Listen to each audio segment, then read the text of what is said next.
Good evening and welcome to the Silicon Valley Entrepreneur, a series of conversations with startup founders and the investors that fund them. I'm Chris Gill, President and CEO of S-Phase, the largest and fastest growing not-for-profit for entrepreneurs in Silicon Valley. This week I'm very pleased to have with me Steve Blank, founder of E.piphany, serial entrepreneur, author, and professor at Stanford, Berkeley, and I believe Cornell as well. Columbia, I beg your pardon. Steve, thank you very much for coming along, taking some time to do this. Thanks for having me, Chris. Can you tell us a bit about your background and how you got from wherever it was you started to where you are now? Sure, Chris. It's been an interesting ride. My background is I would consider a bit non-traditional, considering where I teach. I spent 4 years in the Air Force during Vietnam, and that's where I got my electronics training. And when I came back, I went back to school in Ann Arbor, Michigan, and got sent out to a place called San Jose in California to bring up a computer system at a Ford Milpitas plant, which is now the Great Mall of America. And Silicon Valley back then wasn't really known outside of probably the Valley. So my plane ticket was booked to San Jose, Puerto Rico. And when we straightened that out, I got out here, found out there was a thriving electronics business, picked up a newspaper, and got a job. And then I just had to fly back and quit. So I started in 1978 in my first of 8 companies in Silicon Valley, which was a company called ESL, which was a military intelligence company, and then did my first semiconductor startup called Zilog, then a workstation company, Convergent Technologies, then a second semiconductor company called MIPS Computers, supercomputer company called Ardent, I think Supermac, Rocket Science, and then E.piphany. Mm-hmm. And I had a variety of roles, all the way from training instructor to marketing manager to VP of marketing to one stint proving out the Peter Principle as a president and CEO, and then back down to VP of marketing, where I was actually pretty good in that job. And then at the height of the internet bubble, I took the money off the table and went home and retired in 1999. Mm-hmm. Okay. So that's about 10 years ago. There's a few more things have happened since then. And at some point during all that, something came up to do with lean startups. How did that come about? Well, it's interesting. After 8 startups, you either automatically go into startup 9, or you have to sit down and be a little reflective and think about what's next.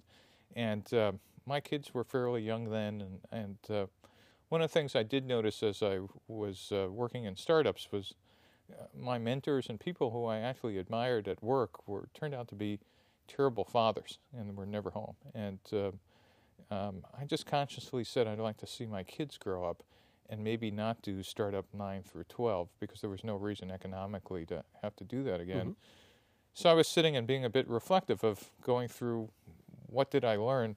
And I thought, well, like any retired guy, maybe I'll write my memoirs. And as I was collecting my thoughts, I realized a couple of things.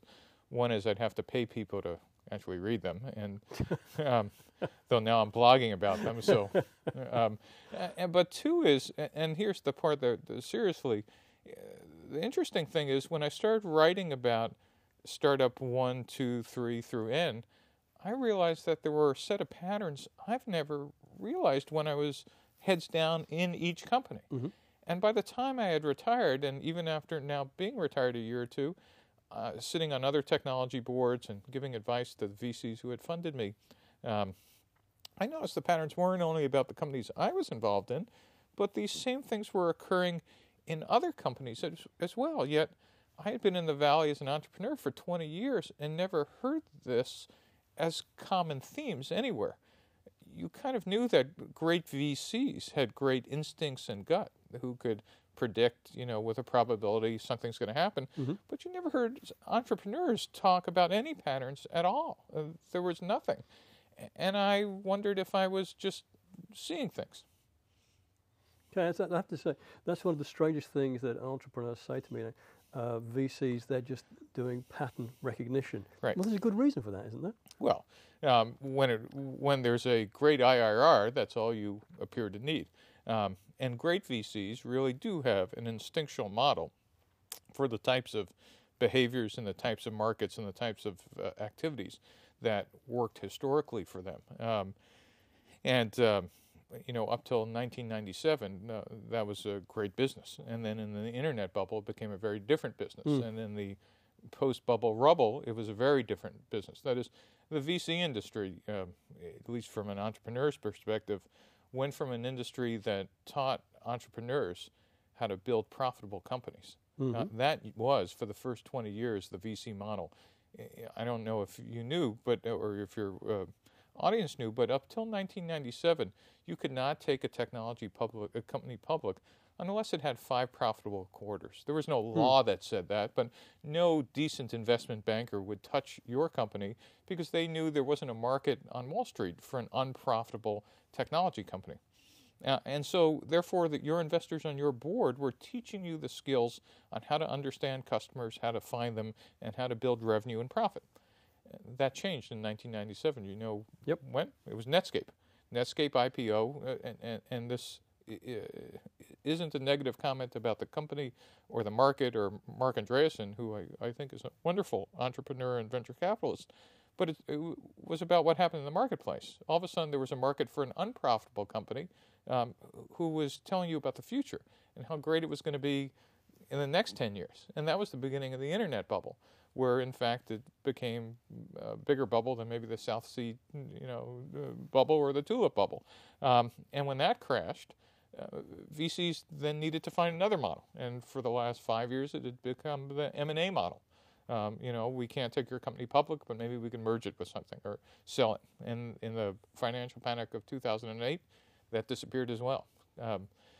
So I kind of believe that entrepreneurs and startups need to go back to the fundamentals. And part of this thinking process was, what was it that it took to build profitable, repeatable companies? And that was kind of the genesis of this thinking, sitting there looking through patterns. Okay, so tell us about the patterns that you've seen. Sure. Some of the things that work and some of the things that don't work. One of the ones that sticks out to me from your blog is the startup death spiral. Sure. So the startup death spiral is just my description of how a typical company that goes wrong works. And whether it's a web company or not, is you attract an investor with a great idea or a great team. They tell you, yeah, let's swing for the fences. And if you're an engineering team, you start building the product. Why? Because it's your vision, and your VCs are, encouraging you to go out and get that product out the door. And eventually you hire a VP of sales who looks at the revenue plan and says, wow, here's first customer ship. I need to scale a sales force or a sales channel. You hire a VP of marketing who looks at the same plan and says, boy, for the sales people to make their revenue plan, I need to create demand by the time that launch happens. I need to hire an ad agency or a PR agency and get all the marketing buzz going. And first customer ship comes, and boom, you now have a staffed sales department, marketing department, product's been built, and then you wait.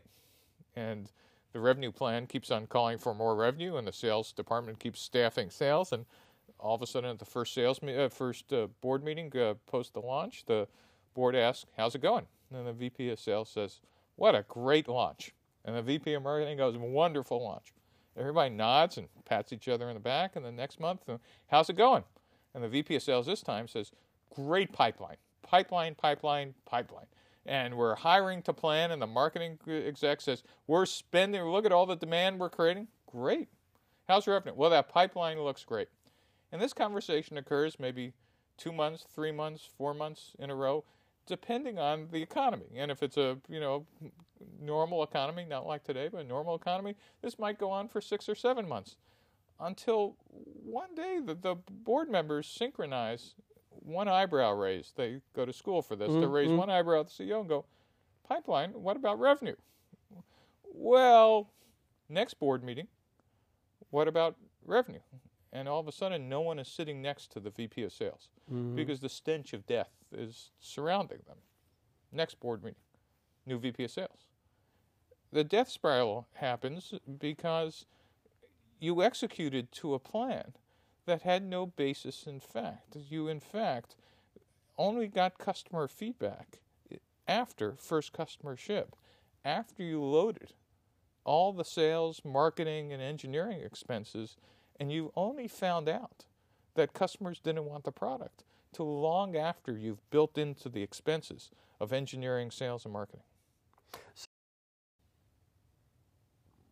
So, Steve, I understand about death spiral. It sounds pretty deadly. How does a startup avoid getting caught in the death spiral? Well, Chris, the biggest thing is for an entrepreneur to understand that even though they've written a business plan and put all their hypotheses down in the plan, that's all they are, is hypotheses. And the real death spiral trap is thinking that and acting like those hypotheses are fact now that you've gotten funded. And in fact, that's where it all starts, is mistaking a business plan for a license to execute, rather than a license to say, wait a minute, this is my opinion, this is my vision, but is it a hallucination or is it a vision?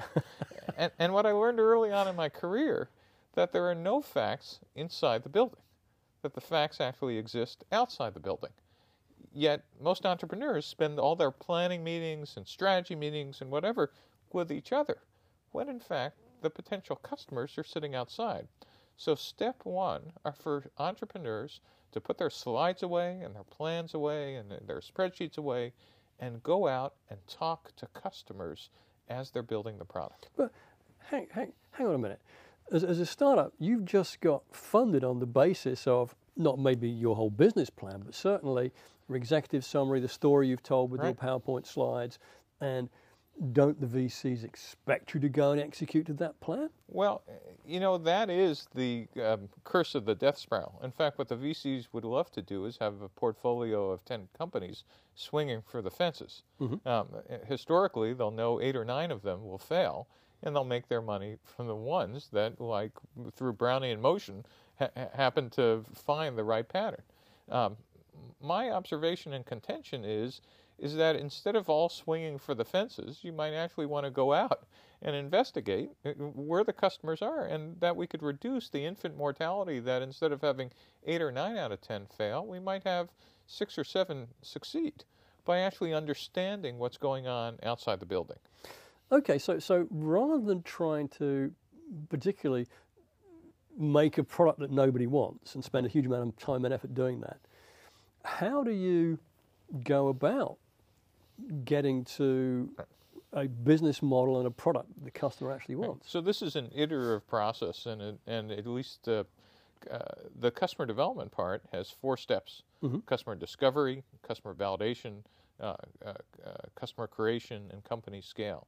And that's the activity that happens outside the building. At the same time, engineering is using an agile development model that allows them to iterate rapidly rather than an 18-month waterfall development cycle like I grew up with in a software business. Literally today, startups on the net are releasing multiple times a day complete releases of software based on customer feedback. And now you've built this incredibly agile loop that's responsive and reflects input that literally was just heard. And it allows you to go out and discover what is it that our customers are saying are their biggest problems. What would they pay for? It allows you to validate by actually trying to get orders or users or whatever your business model calls for for success. And what you're looking for is that product market fit, that point at which you say more dollars or more marketing or more whatever will just drive us to scale. And so you're looking for that inflection point in scale. And you're doing that as a strategy rather than just throwing money in execution and hope. So there are various seed-level startups now that focus a lot on getting a product done. Do you advocate that, or do you advocate going to talk to customers first? So it's not an either-or. Okay. So as I said, there are 2 components of what make up a lean startup: customer development, which is the part going on outside the building, and agile development, the rapid iteration part. And so in fact what you're doing to get a product done is very quickly get to a minimum feature set that you could test with a set of customers, and you're trying to discover what is that minimum feature set. So you're not just rapidly getting a product done in a vacuum, you're actually rapidly getting a product done with feedback in this entire loop. And this loop, that's the lean startup loop. Okay. And what you're looking for is, when does this catch fire? And in an internet or web-based business, you could find that out fairly quickly. Did it go viral? Is it sticky? Do we have scale? And if we're not going for a revenue model, are we getting users? Are we getting eyeballs? Or what were we looking for? Are people downloading trials? And we were iterating inside on that minimum feature set while we were outside the building, virtually or physically, trying to discover. The one comment I want to make is this discovery process can't be outsourced.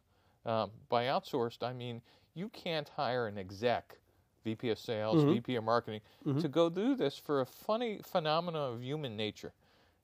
If you're a founder and your VP of sales comes back and says, Steve, the product's not selling, your instinct is not that the product has a problem. Your instinct is the head of sales has a problem. Yep. Now, let me tell you, if you're the founder and you go out and find out that no one's buying it, you can't play cognitive dissonance. You have to deal with the fact that people have looked you in the eye and said, your baby's ugly. Regardless of what you're going to do with this baby, it's ugly, I'm not going to buy it. And therefore, you have the authority and the ability to make changes on the spot.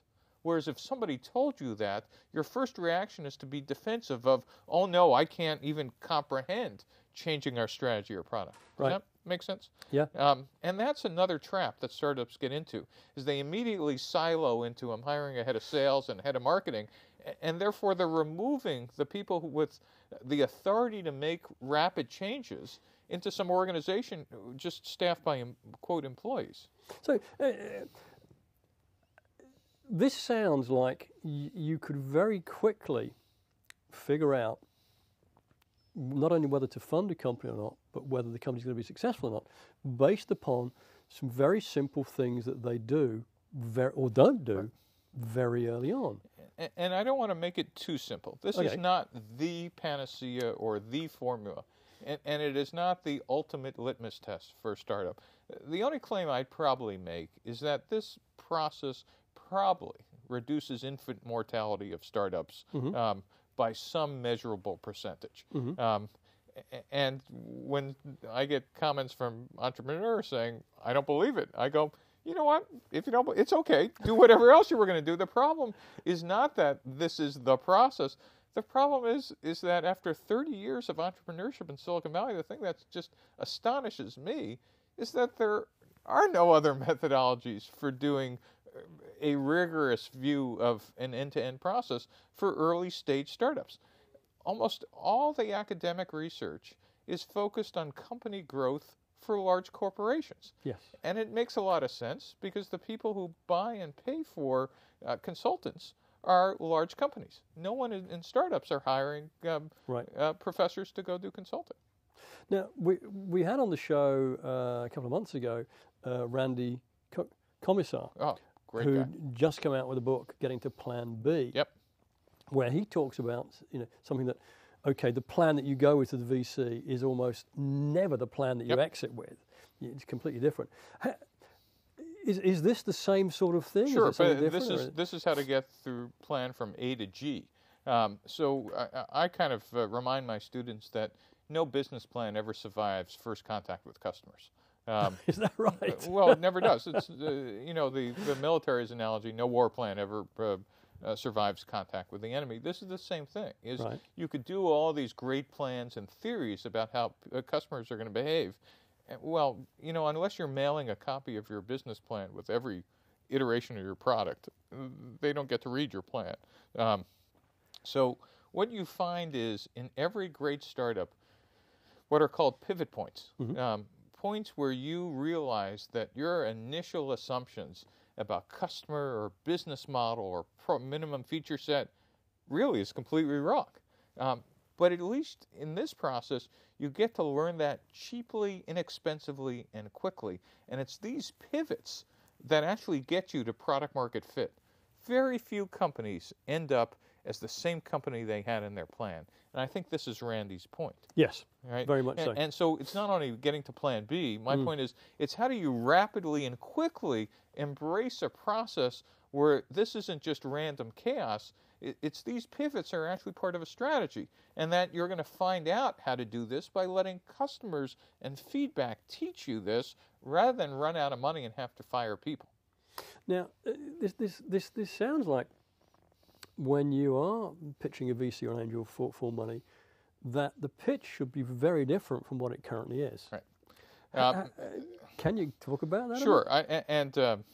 I've done this a couple of times when I used to take startups into VCs, and I call this a lessons learned venture pitch. Mm-hmm. Instead of talking about customer development or agile development or lean startups, or that would be like evangelizing a religion. Mm-hmm. What you really want to show a venture capitalist or investor is the results of the religion, not the religion, because you only have 45 minutes. What you really want to tell them is, I contend, a heretical story. What you really want to prove to them is you're a team that knows how to learn, have actually iterated on your own nickel or someone else's, and you've actually found out about products and customers and markets in a way that no amount of just pure cash would have done. And so the way I kind of structure VC pitches is, here's the opportunity, and then a set of, here's what we learned, here's what we thought, and then here's what we did slides. And literally going in and saying, hey, here's what was our initial assumption. So here's what we did. And then here are the results. Oh, and then here's what we found. And then showing a couple of those loops, hopefully with a little graph that shows goodness increasing. Yep. And you walk into a VC with that kind of pitch, right. About 25% of the time, they'll just throw you out the door because it doesn't meet any of their standard models. But about 3/4 of the time, they'll be sitting there going, well, they checked the box on a team that could learn. They checked the box in understanding customers. They checked, well, this is my standard presentation, but I've learned a lot here just as an investor. This makes so much sense to me. I read about 500 to 600 executive summaries every year, and I have to say that would make a whole lot more sense to me. And the reason why you don't see that when you read 500 executive summaries is you can't fake it. That is, I could fake a business plan. Hey, here's my idea, here's the size of the market, here's whatever. You can't fake lessons learned.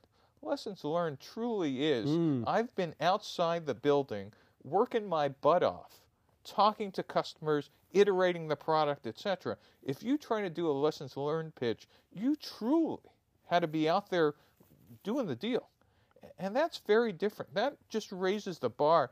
And I think think of it almost as a uranium enrichment facility. If we could get entrepreneurs not only building prototypes, but essentially building customer model prototypes as well, and then you bring those to be to investors, you've really raised everybody's bar. We're not just now funding ideas, we're funding ideas that have been battle tested at least to the first level. Right.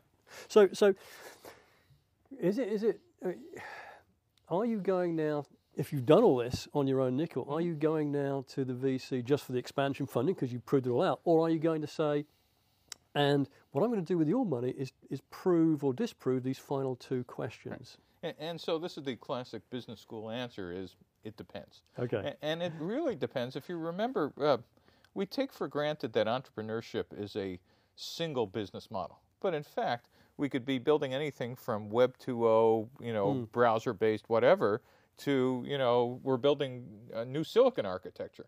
They're not the same. Their capital requirements are dramatically different. Their time to market is dramatically different.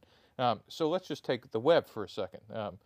My friend Mike Maples likes to say 500 grand is the new 5 million. Oh, yeah. And that you truly, and maybe now 50 grand is the new 500 grand. The point is that with very little cash, you could actually build a company not only through discovery, but into validation and potentially product market fit with just $500,000. And then all you would need is money for scale and expansion, etc. If you're building a semiconductor or hardware company, 500 grand might take you into, well, we talked to a couple guys and we bought the test equipment. So it really depends on, first question ought to be, what's our business model and what's our market? Everything today seems to be, the answer seems to be web, and I think this model is more broadly applicable to just web.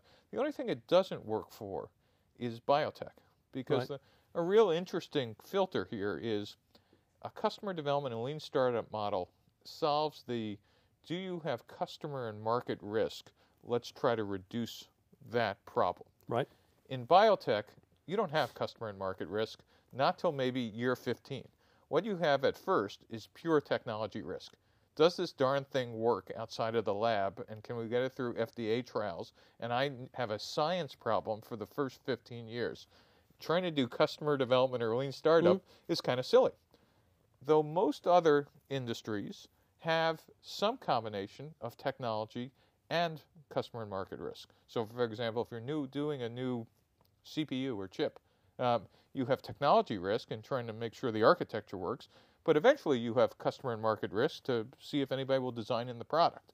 First, you have to solve the technology risk, but you also have to address the customer and market risk. Does that make sense? Yep. In a web startup, unless it's some real new architecture, with all due respect to my software friends, it's truly a customer and market risk problem. There really is very little technology invention. I'm not saying the technology is easy, but the invention part, not much. And therefore, a lean startup or customer development methodology is really applicable here. Okay. There's a huge lot more I'd love to talk about. Unfortunately, we're out of time. It's gone past all far too quickly. Is the one last 30-second pearls of wisdom you could give to our viewers? You know, you could read about this, you could hear about it, but entrepreneurship and customer development and lean startups is a hands-on game. You need to get out of the building, take your passion and your vision and your energy and start talking to customers. Terrific. Steve, thank you very much indeed. It's been a pleasure having you here. There's a whole lot more we could talk about, but unfortunately I haven't got the time. Thank you for your time, Chris. So thank you, and good evening from the Silicon Valley Entrepreneur, and look forward to seeing you again next month.